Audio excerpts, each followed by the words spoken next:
courtesy of Marc Raimondi of ESPN MMA. It's about Jon Jones. It's not good news at all. Literally less than 24 hours ago, Jon Jones appeared at the UFC Hall of Fame. He accepted his induction for the legendary fight between him and Alexander Gustafsson, the first one, which could have gone either way. And he talked about going up to heavyweight. He talked about, I want to gain maybe 10, 15 more pounds, and then I'll go down, start cutting down, and then I'll be fighting at heavyweight. Of course, he's been out of action due to trying to move up to heavyweight and a contract dispute. And here's what Marc Raimondi said here. This is on his official Twitter, at Marc_Raimondi. Shout out to him for this report. Jon Jones was arrested early Friday morning by Las Vegas Metro PD. A police spokesperson told ESPN, Jon Jones is being charged with battery, domestic violence, and injuring and tampering with a vehicle. More information to come on ESPN. Damon Martin of MMA Fighting, another great reporter. Jon Jones was arrested in Las Vegas on Friday morning on charges of battery, domestic violence with injuring/tampering with a vehicle. According to court records, Jones is still currently in custody. Full story coming to MMA Fighting. And he has right here on his Twitter the arrest record, Jonathan D. Jones. And it looks like he's charged. Injuring, tampering with vehicle damage, up over $5,000. It has the charge here, domestic battery. Man, just absolutely terrible. Absolutely terrible. And it's like, yeah, okay. And then Aaron Bronstetter tweets, Jon Jones is currently in the Clark County Detention Center registry, and he's set to make an initial court appearance tomorrow. Good God, man. Just absolutely, just that. I don't even know what to say at this point. As somebody who covered his first title win live, that was the very first UFC I ever covered for TSC News, and just seeing what kind of star this guy could have been, and eventually kind of became, but also reflecting on so many downward spirals this guy's been on, it's just heartbreaking. But I want to pause that, and I want to reset things a little bit, okay? This is obviously a terrible pattern of bad behavior for Jon Jones, to say the least.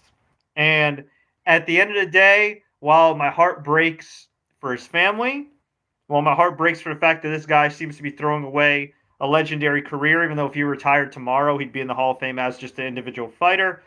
Honestly, my heart goes out to who he allegedly assaulted. That's who my heart really goes out to. Because it's obvious the guy has a problem. It's obvious the guy needs help. It's obvious, quite frankly, the guy should possibly be in prison if he's guilty of half the things he's alleged to have done over the years, okay? But, you think about this, like, okay, before this arrest, maybe you could say, or in recent years, you could say, yeah, you know what? Like, he's harmed himself. He hasn't really harmed other people, other than the DUI that he had, where he was with two other women or whatever the relationship's not our business. He hasn't harmed anybody. Since 2012 or 13, whatever it was. He hasn't harmed anybody but himself. He's been a detriment to himself. Blah blah. You can say that, except for the fact that if you do a quick Google search, you may remember that he was also accused, I believe, by an exotic dancer of assaulting her, of putting his hands on her, non-consensually, and putting his arms around her neck. Now, of course, that went nowhere. And if I recall correctly, the quote that was attributed to the accuser, or one of the accusers, was, he's Jon Jones and he gets away with everything. And it's crazy. And I don't know. I don't know if Jon Jones is just really tight with the Albuquerque police department over the years, or it's because he's Jon Jones, he's such a great fighter, or whatever the case may be. And look, I never want to see anybody go to jail. I never want to see anybody lose their career or anything else. But, in society, there are consequences for certain things, okay? A lot of people get sent to jail, get arrested for stupid, nonsensical things. Some people get killed for stupid, nonsensical things. I'm fully aware of that. However, I mean, how many times would this guy at some point,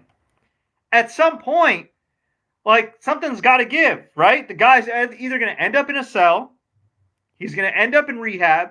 He's going to end up dead, or all of the above at some point. And it looks like he's in a cell right now. And it's just, it's heartbreaking. It's disgusting. And, I don't know. I mean, look, the first things first, responsibility falls on the shoulders of Jon Jones. I think, secondly, I don't know if the UFC bears any responsibility for this particular incident, but this whole notion of, Dana White and UFC, we care about the fighters and blah, blah. Like, if you cared about the fighters, you would have gotten Conor McGregor help. Now, whether you think Conor McGregor is a good person or not, and he's obviously got some horrible allegations against him in his own right, back in Ireland, up in Ireland, you would think if you saw a guy at least self-destructing from an outsider's perspective like mine, you would try to get him help, right? You figure over the last decade, Dana White would look at Jon Jones and be like, you know what? Whether I see eye to eye with this guy or not, the reality is he's one of our cash cows. Even if it's not for virtuous reasons, you would say, okay, I have an investment in this guy. I should send him to mandatory rehab. And I should tell Jon Jones, you're not fighting again. We're freezing your contract unless you go to mandatory rehab. They had all the, I mean, it's just, it's a weird relationship, right? UFC's let a lot slide with Jon Jones, with the testing positive, with the picograms, the moving venues for him. But at the same time, Jon Jones has made the UFC a lot of money. And ultimately, UFC has, and Dana White, they have the resources where if they see a fighter is clearly having drug issues, mental issues, both a pattern of disturbing behavior. Again, even if you're, Dana White's on Mother Teresa, but even if you're like a promoter, if you had the resources, wouldn't you say, you know what? Let me at least try to help this guy. Let me at least give him an ultimatum. Have him go to mandatory rehab. I think Jon Jones went to mandatory rehab once and finished within a cup of coffee. It was a complete joke. So, yeah, I don't think UFC bears any responsibility for this particular incident, but I think just, long term in general, over the course of his career, yeah, they probably could have given him and frankly other fighters, some resources to get some type of mental help or drug help or, whatever the case may be. Not that WWE is that much better and Vince McMahon's not much better. He's also a terrible human being. But, we've seen instances where if people needed help, they've gotten guys help. Now, what they do after the fact, that's a different story. So it's just, I don't know. It's just really sad. Some people are saying here in the comments that maybe they should move on from Jon Jones. Yeah, I guess you should. But here's the thing with the UFC. And while I would largely agree with you from a moral perspective, the problem is UFC has made so many exceptions over the years, and they've let a lot of crap slide, even in the ESPN era when I didn't think they would. I thought ESPN would be breathing down their neck. Look, I'm not trying to pick on Mike Perry here, but he's said a version of the N-word before, which obviously offended people, including black fighters on the roster.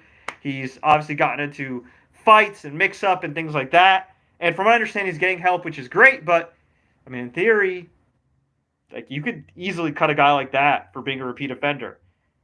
Look at how many times they've propped up Greg Hardy, who is an alleged domestic abuser, right? Who's never been remorseful whatsoever. Take away all the political views and everything else, and I'm not a fan of Colby Covington and guys like that, but just as far as people and their actions, right?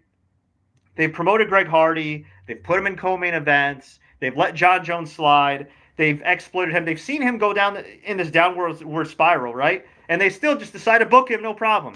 They could say, you know what, Jon, we'll book you when you get help, when you get cleaned up. It's a pattern of disturbing behavior. Go to anger management, go to rehab, go to a therapist, whatever. We'll foot the bill, blah, blah, blah. They chose not to do that. I'm sure there's other... Thiago Santos... is it Thiago Santos? Thiago Silva, I'm sorry. There was Thiago Silva back in the day who got into a major domestic dispute, and they kept booking him too. I don't know, man. It's crazy. I thought UFC, at least as of a decade ago, was somewhat self-aware of their reputation and trying to protect MMA's reps since they worked so hard to get all these big TV deals and everything. And now I think they just have so much money they don't care. So I think, if anything, they'll probably keep Jon Jones under contract because, no matter what, another promotion would sign him. Right or wrong, another promotion would sign him. So what I think is going to happen is they're going to do what they've been doing. Just keep him under contract, see what the hell happens, and they're not going to legally cut ties with him until they have to. As in, somebody from Disney gives them a call, ESPN, and says, hey, man, this is a really bad look. Y'all should release him. If he's clean later, sign him again. So, yeah, I mean, again, it's combat sports. Unfortunately, the rules are different with combat sports. People tend to be more lenient, regarding some transgressions that athletes have. So, I don't know. It's just sad. Boomer Kingsley says, yeah, ESPN is so against domestic violence, yet they cover NFL football every day. That is fair, although as somebody who covers the NFL, I will say that they at least have covered domestic violence incidents, and they've been pretty fair, I think, with the number of players who have been accused of domestic violence. I don't think they always have the same energy for certain athletes. You know what I mean? I feel like Big Ben these days gets a pass for what he did in the past, or allegedly did, I should say. But when you're a top athlete, unfortunately, the rules are always different with media coverage.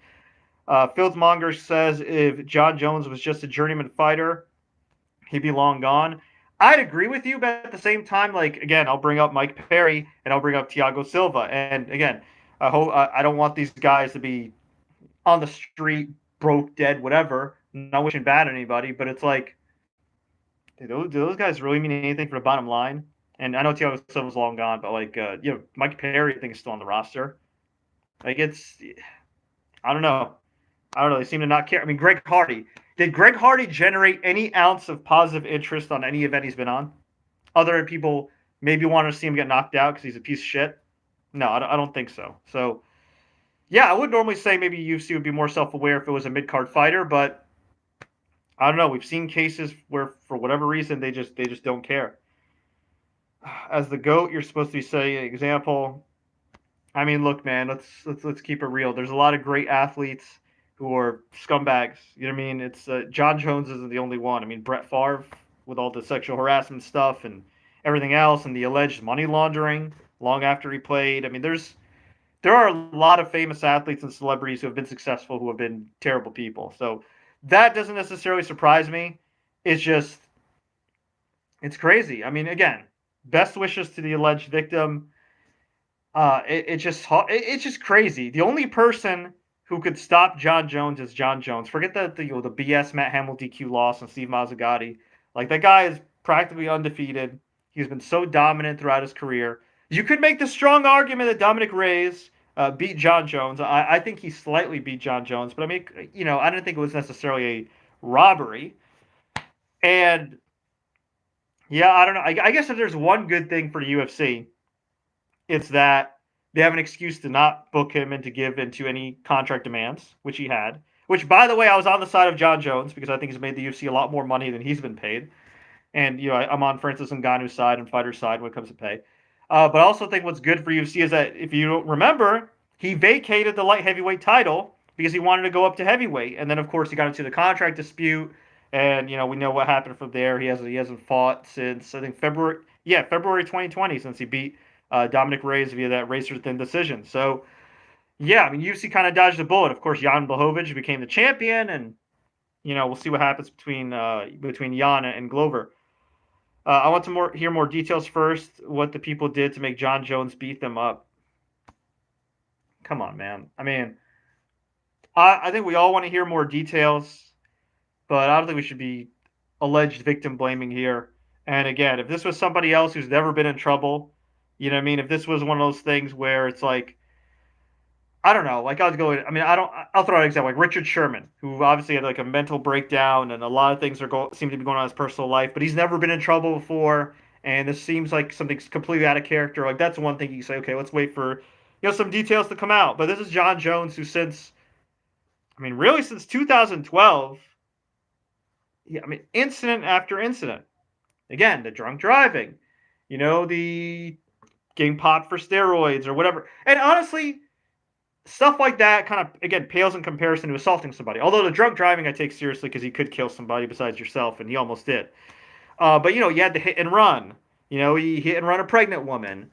The list goes on. Again, the alleged stripper incident. There was an incident, I think, a year or two ago where he was caught by police allegedly shooting a gun in the air on the street, disoriented. again, I don't like to see people go to jail. I don't like to see people get arrested for stupid stuff and blah, blah, blah. But, I mean, at some point, there's a dangerous pattern of behavior. And I don't know, man. There's got to be some consequences, right? Let's see. King Glass review. Different owners now and Jon Jones being difficult about money. Easy time to cut him. Yeah, I think you're right. But, again, even in the Endeavor era of the UFC, we've seen it the last 5 years. I mean, again, Greg Hardy. They've had Greg Hardy on the roster. And granted, he hasn't been involved in any incidents since, his NFL days, but still. Like, they've had Greg Hardy on the roster. They've kept Mike Perry on the roster. I'm sure there's some other guys I can't think of, to be honest with you right now. I mean, there's like 500 fighters these days. When I started covering UFC, it was like a couple hundred fighters. Now it's like 500. I can't even keep up. But I'm sure those aren't the only guys with rap sheets that are still employed by the UFC. Jacob Houston Sports Pod. That's got to be a felony, right? I mean, I would think so. I'm not sure. I'm not a legal expert, but it's not. I mean, it's not looking good. It's definitely not looking good. Obviously, he did enough to. And keep in mind, he got arrested in Las Vegas. So I would imagine most people know who Jon Jones is in Las Vegas. I mean, again, the guy literally headlined the UFC Hall of Fame with GSP and all those guys. Just yesterday. Inducted in the Hall of Fame for his fight with Gustafsson. Now in prison. It's like the most Jon Jones thing ever. And again, it's super sad. I don't know. I just, as just a fan, I'm sad. I'm disappointed. As a person who's covered the sport, knows people involved in the sport, I think the general consensus is that Jon Jones is the greatest of all time, even with the steroid stuff. If you want to hold the steroid stuff against them and say GSP is the greatest, I'm fine with that. Or Demetrius Johnson, or one of these guys, like perfectly valid arguments. That's fine. But take away that steroid stuff aside. If you want to assume that everybody was juicing back then and maybe still does, and then just skirts the USADA rules, like he's definitely the greatest. I mean, look, he fought a murderer's row of guys. He beat everybody he needed to beat. He accomplished everything. I think if he was able to fight at heavyweight, he'd probably have a good chance of winning the world title. But again, this goes beyond fighting. The only person that could have beaten Jon Jones was Jon Jones, and that's what happened. The only person who's beaten Jon Jones is Jon Jones.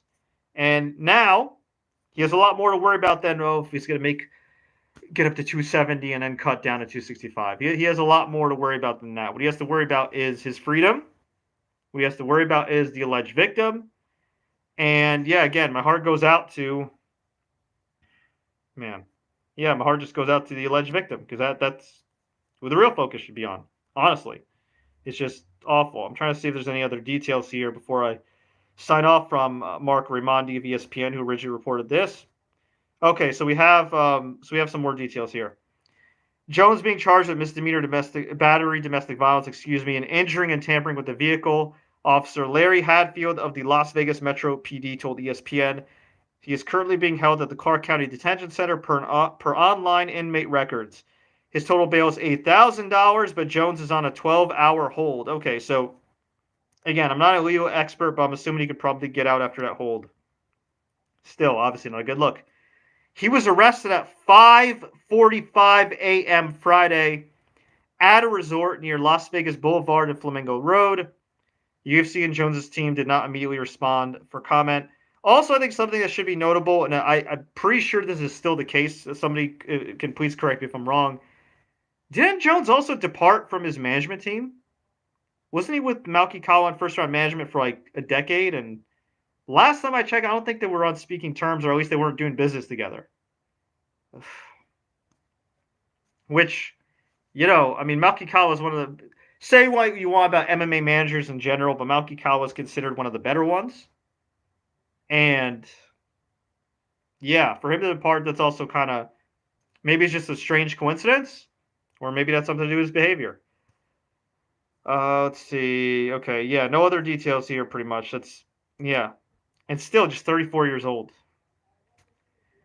Listen, man, it is what it is. Jon Jones arrested. Jon Jones charged. Jon Jones could be going to jail. And at the end of the day, he's got nobody to blame but himself. But again, as I said at the top of this live stream, I do think the UFC bears some responsibility long term because they did have the resource, or they still have the resources to have gotten him help, even if he didn't ask for it. You know what I mean? Again, like if it were me, and I guess you have no morals to be a fight promoter, I would have looked at Jon and been like, all right, damn, okay, this guy got arrested, okay, he had a DUI, okay, he had this, he had that. You know what? Mandatory rehab, or you're not coming back. But hey, this is the fight game. They use you, they chew you up, they spit you out, and it's up to you and the people around you to save your money and set yourself up for life after fighting. And I don't know, it's not looking good here. But I want to hear from you folks. What do you think about Jon Jones being arrested again? What do you think is the future of Jon Jones and really the heavyweight division? Somebody asked me about his condition here. As I said, condition. I don't know what his condition is, but again, best wishes to the alleged victim. Hopefully, more details on the quote unquote real story, whatever side it comes from, will come out soon. But just not a good day, not a great way to spend, the eve of the UFC pay per view, right? I mean, we have a great UFC pay per view coming up, and we're talking about Jon Jones getting arrested. Like, we got a great card. I think people are forgetting that because we're talking about Jon Jones. But I mean, you got Volkanovski versus Ortega. That's gonna be one hell of a fight. But yeah, I don't know. Very disappointing. But until next time, everybody. As always, please stay safe. Enjoy the fights. And if you know somebody with the problem, do your best to get them help because it sucks. Damn.